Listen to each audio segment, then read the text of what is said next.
চন্দ্রকোনা রোডে পালন হলো ছট পুজো। পশ্চিম মেদিনীপুর জেলার গড়বেতা ৩ নম্বর ব্লকের চন্দ্রকোনা রোডে দুর্লভগঞ্জে পালন হলো ছট পুজো। ছট পুজো ঘিরে উন্মাদনা তুঙ্গে।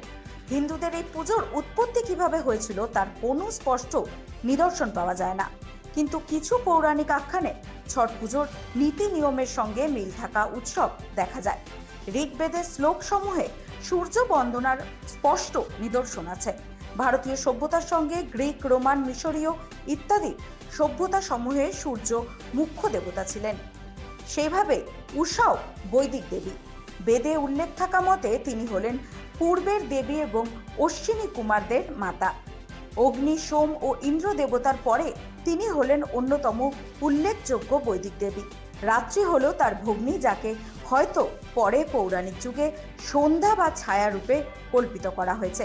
রামায়ণে উল্লেখ থাকার মতে রামের কুল দেবতা সূর্যের জন্য রাম এবং সীতা এই পুজো করেছিলেন।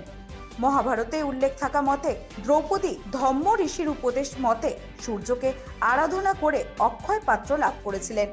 সঙ্গে মহাবীর কর্ণের কোমর পর্যন্ত জলে নেমে সূর্যের উপাসনা করার উল্লেখও আছে। আজও ছট পূজা উদযাপন করা সকল মানুষকে কোমর জল পর্যন্ত নেমে সূর্য বন্দনা করতে দেখা যায়।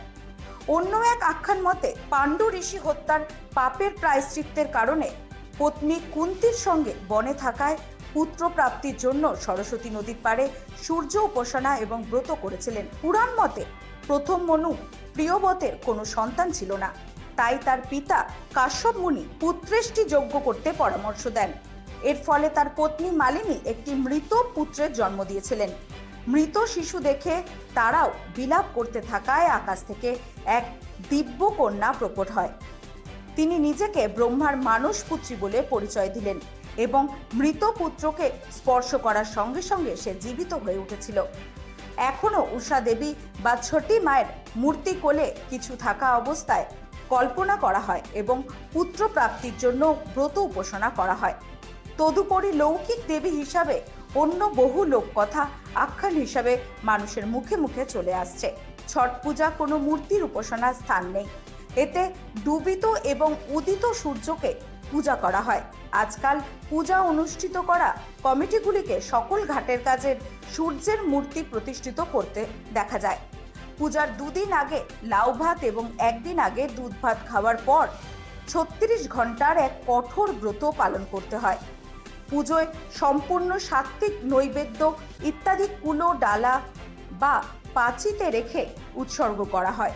বিভিন্ন ফলমূল, মিষ্টি ইত্যাদির সঙ্গে পরম্পরাগত বিহারি লোকখাদ্য ঠেকুয়া প্রস্তুত করে নৈবেদ্য রূপে প্রদান করা হয়।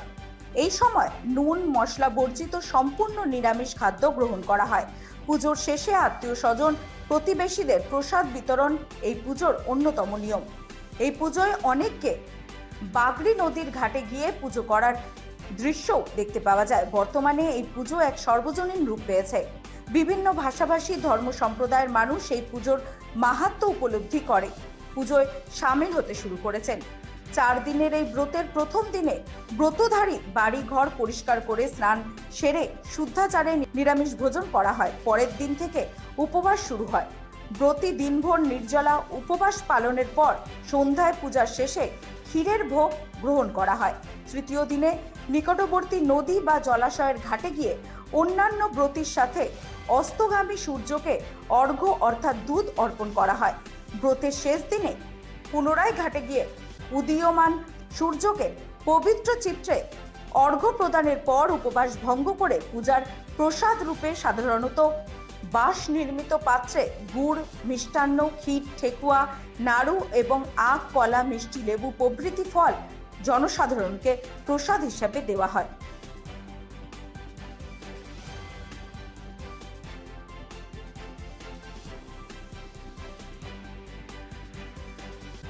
উপলক্ষে দাদা আজকে এখানে উপস্থিতি। নমস্কার সবাইকে। এই আস্থা কা মহাপর্ব, এই ছট পুজো উপলক্ষে আমার সমস্ত বন্ধু ভাই বোনেদের সবাইকে আমার আন্তরিক শুভেচ্ছা ভালোবাসা জানাই। আজকে আমরা এখানে যে উপলক্ষে এসেছি আপনারা সবাই জানেন যে আমাদের আস্থা কা মহাপর্ব, বারবার বলছি এটাকে আমরা আস্থা কা মহাপর্ব এই জন্যই বলি যে আমাদের এই পুজোটার উপরে আমাদের প্রচুর আস্থা। তো আমাদের নন বেঙ্গলি বিশেষ করে যারা বিহার, ইউপি, ঝাড়খণ্ডের মানুষ আছেন তারা এই পুজোটাকে অনেক বড় করে অনেক পবিত্রতার সাথে পালন করেন। তো আমরাও এসেছি আজকে এখানে পালন করতে।